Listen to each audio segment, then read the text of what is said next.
Students, welcome to my YouTube channel Sushma Rajgupta. हम लोग कर रहे हैं जीएसटी बीकॉम थर्ड सेमेस्टर, जिसमें आज हमारा चैप्टर है रिफंड ऑफ टैक्सेस। चलिए शुरू करते हैं।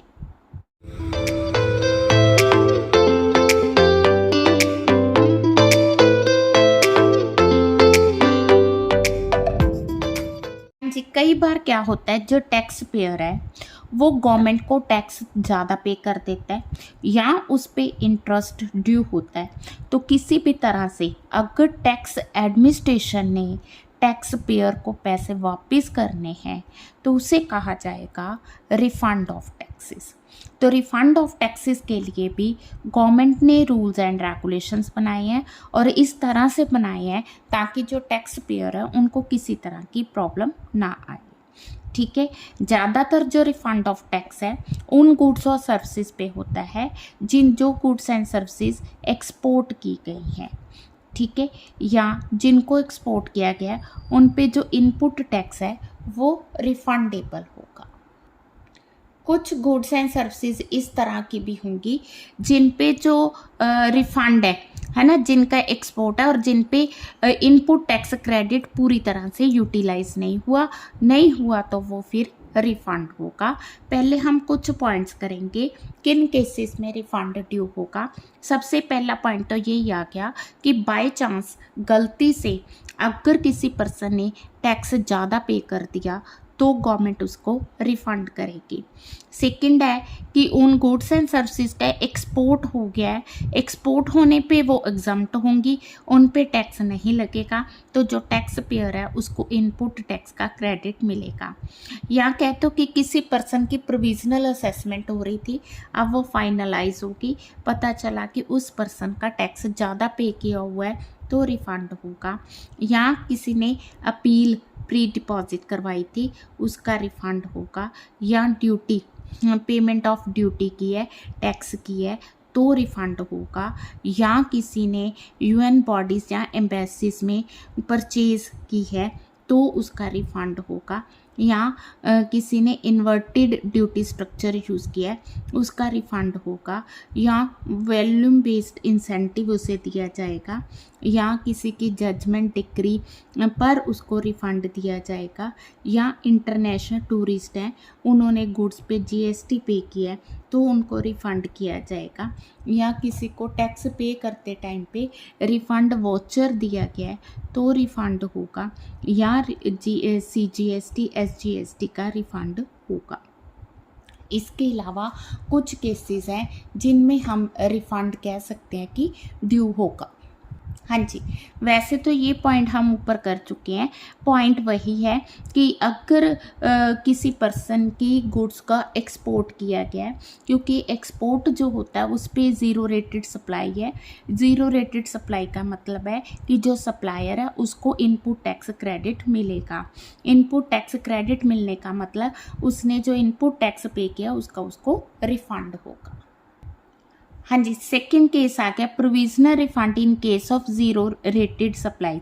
अगर ज़ीरो रेटेड सप्लाई है तो जितना भी रिफ़ंड क्लेम है उसका 90% उनको रिफ़ंड मिलेगा। और ये जो रिफ़ंड है इसके लिए वो 7 डेज़ के अंदर अंदर जो है अप्लाई कर सकते हैं। हाँ जी, इसमें एक इम्पॉर्टेंट पॉइंट है कि वो पर्सन जिसको पिछले 5 सालों में प्रोसिक्यूट किया गया उसको प्रोविजनल रिफंड नहीं दिया जाएगा। थर्ड केस आ गया payment of the wrong tax. अगर किसी पर्सन ने गलती से टैक्स ज़्यादा पे कर दिया है, कैलकुलेशन के टाइम पे गलती कर दी है, तो उस केस में उसको रिफंड दिया जाएगा। नेक्स्ट पॉइंट है claim by person who has borne the incidence of tax any tax collected by taxable person. अगर वो ज़्यादा टैक्स कलेक्ट कर लेता है तो वो क्या करेगा, वो गवर्नमेंट अकाउंट में उस अमाउंट को क्रेडिट कर देगा। ठीक है, अब लॉ ने ये भी प्रोविज़न रखा है भी किस तरह से वो जो है अपना रिफंड क्लेम कर सकता है under section 54 of the CGST 2017। Next है refund to casual non resident taxable person.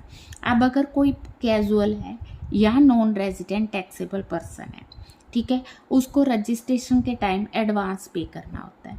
ठीक है। अब refund become due such person at the end of registration because may be more than. अब उसने जो एडवांस पे किया है वो हो सकता है कि उसकी जो एक्चुअल टैक्स लायबिलिटी है उससे ज़्यादा हो। तो जैसे उसकी रजिस्ट्रेशन होगी, रजिस्ट्रेशन के बाद जितनी ज़्यादा अमाउंट है उसको वापस कर दी जाएगी। Refund to UN bodies and other notified agency. हाँ जी, अगर किसी तरह की सप्लाई यूएन बॉडीज़ या एम्बेसीज को दी जाती है तो उनको एग्जम्प्ट किया गया जीएसटी के लिए।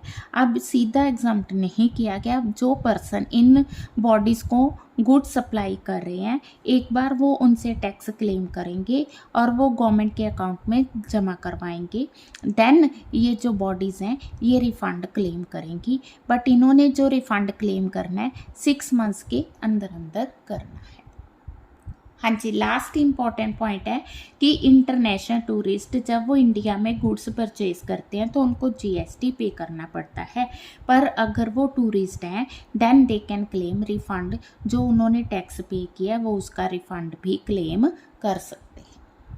हाँ जी, अगला टॉपिक है time limit for claiming refund. हम कब जो है रिफंड क्लेम कर सकते हैं। तो first is refund from electronic cash ledger. तो अगर हमने GSTR3 या GSTR4 या GSTR7 के केस में रिफंड क्लेम करना है तो हम लोग रिटर्न फाइल करने के साथ ही रिफंड क्लेम कर सकते हैं। Second is export of goods. ठीक है, तो अगर हमने एक्सपोर्ट ऑफ गुड्स के केस में रिफंड क्लेम करना है तो रिफंड तभी क्लेम होगा जब एक्सपोर्ट रिपोर्ट जो है कस्टम अथॉरिटीज़ को सबमिट करवाई गई है। हाँ जी, नेक्स्ट पॉइंट आ गया supply of goods to SEZ special economic zones. तो अगर वहाँ पे हमने रिफंड क्लेम करना है तो इसके लिए जो सप्लाई हम डेवलपर को करते हैं या यूनिट करते हैं तो तब किया जाएगा जब गुड्स को एडमिट किया गया है इन SEZ special economic zone. Then refund application, supply of services to the SEZ. Refund application in respect of supply to developer or unit shall be filed along with the evidence regarding the receipt of services for authorized operation. ठीक है जी, तो किया जाएगा। Then आगे deemed export. तो deemed export में कहा गया है कि जो रेसिपिएंट है जो डीम्ड एक्सपोर्ट को रिसीव कर रहा है वो जो है रिफंड के लिए क्लेम कर सकता है। नेक्स्ट हमारा टॉपिक है कि हम प्रोसीजर क्या है, हम लोग किस तरह से रिफ़ंड क्लेम कर सकते हैं। तो रिफ़ंड को क्लेम करने के लिए विद इन स्टिपुलेटेड टाइम हम लोग एप्लीकेशन देंगे और एप्लीकेशन जो है इस फॉर्म के अंडर दी जाएगी जिसमें हम लोग कितनी अमाउंट ऑफ रिफ़ंड है, उस पर क्या इंटरेस्ट है, पेनल्टी है, वो सारी इन्फॉर्मेशन प्रोवाइड की जाएगी। ठीक है, किस बेसिस पे वो रिफ़ंड क्लेम कर रहा है। ठीक है, उसमें अब जो ये फॉर्म है इसमें उस पर्सन के बैंक डिटेल्स होंगी। ठीक है, जहाँ पे कि अमाउंट को क्रेडिट करना है। ठीक है, बैंक की डिटेल्स होंगी और इसके अलावा ऑटो पॉपुलेटेड वो है फॉर्म किया जाएगा। ठीक है, जो हमने रजिस्ट्रेशन के टाइम पे डिटेल्स दी थी उन डिटेल्स के साथ अपने आप वो चेक हो जाएंगी। हाँ जी, सेकंड पॉइंट है कि जब हमने रिफ़ंड क्लेम करना है तो उसके साथ कौन कौन से डॉक्यूमेंट्स होने चाहिए। First one is reference number of the order, copy of the order passed by the proper officer. ठीक है, देन एक स्टेटमेंट होगी जिसमें हम लोग number and date of shipping bill डालेंगे। ठीक है, स्टेटमेंट होगी जिसमें डेट ऑफ इनवॉइस होगा, स्टेटमेंट होगी जिसमें number, date of invoices, evidence regarding endorsement होगा। इसके अलावा स्टेटमेंट होगी जिसमें नंबर, डेट ऑफ इनवॉइस होगा, डेक्लरेशन होगी, स्टेटमेंट जिसमें नंबर, डेट, इनवॉइस और एविडेंस होगा। ठीक है, तो ये है कि annexure 1 of form GST RFD 01 होगा जिसमें number, invoice number, issue date होगी, reference number of the final assessment order होगा। ठीक है, डेट ऑफ ट्रांजैक्शंस होंगी। ठीक है, इंसिडेंस ऑफ टैक्स इंटरेस्ट होगा, certificate in annexure 2 form GST RED 01 होगा। ठीक है जी, तो लास्ट आ गया एक्नॉलेजमेंट ऑफ रिफंड क्लेम। हाँ जी, ये जो एप्लीकेशन है रिफ़ंड की प्रॉपर ऑफ़िसर को 15 दिन के अंदर अंदर दी जाएगी। वो जो प्रॉपर ऑफ़िसर है इसे स्क्रूटनाइज़ करेगा। अगर उसको लगता है कि जो एप्लीकेशन है बिल्कुल ठीक है, देन वो एप्लीकेशन कॉमन पोर्टल के अंडर डालेगा। ठीक है, एक्नॉलेजमेंट में एक्सपोर्ट ऑफ गुड्स जो है इशू की जाएगी। हाँ जी, प्रॉपर ऑफिसर जो है 60 डेज़ के अंदर अंदर उसकी एक्नॉलेजमेंट देगा। जब उसने एक तरह की एक्नॉलेजमेंट दे दी तो ये माना जाएगा कि क्लेम को उसने एक्सेप्ट कर लिया। नेक्स्ट आ गया डेफिशिएंसी। जब एप्लीकेशन की स्क्रूटनी की गई, अगर किसी तरह से प्रॉपर ऑफिसर को लगता है कि फर्दर डिटेल्स जो है कंप्लीट नहीं है, देन उसमें किसी तरह की डेफिशिएंसी है तो वो कम्युनिकेट करेगा। ठीक है, अब उस डेफिशिएंसी को रिमूव करने के लिए अगर एप्लीकेंट चाहे तो उस एप्लीकेशन को वापस ले सकता है। ठीक है जी। देन आ गया प्रोविजनल रिफंड। अब जिस पर्सन ने रिफंड क्लेम करना है तो उसके लिए ये कंडीशन है कि पिछले 5 सालों में उसे किसी तरह से प्रोसिक्यूट नहीं किया गया। Payment of refund amount to applicant, then उसको एडवाइस नोट देगा।